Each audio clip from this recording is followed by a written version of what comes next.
I call Barbara Kuriga.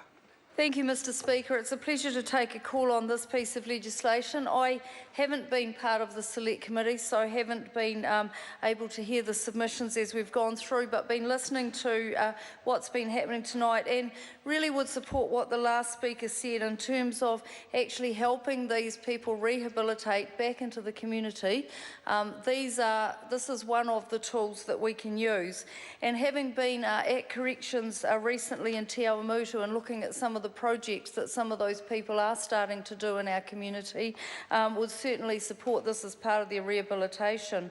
So, you know, it's about keeping our communities safe, but it's actually about when our offenders are back in our community, we want to support them to stay away from the drivers of crime, and so actually help them to become rehabilitated.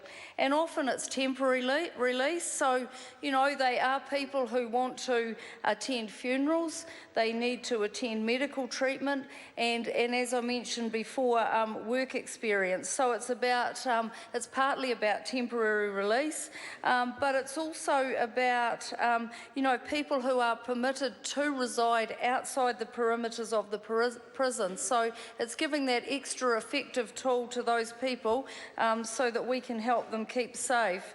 And so it's going to be, you know, the monitoring can improve public safety by making authorities aware that offenders have failed to comply with their conditions, and it relates to their whereabouts. And so there's a lot of things that we can do now with GPS that we weren't able to do in 2000 and 2002 and 2004 in these old pieces of legislation. So it really makes sense to use modern technology to help our prisoners rehabilitate. So it's my pleasure to commend this bill to the House. Thank you.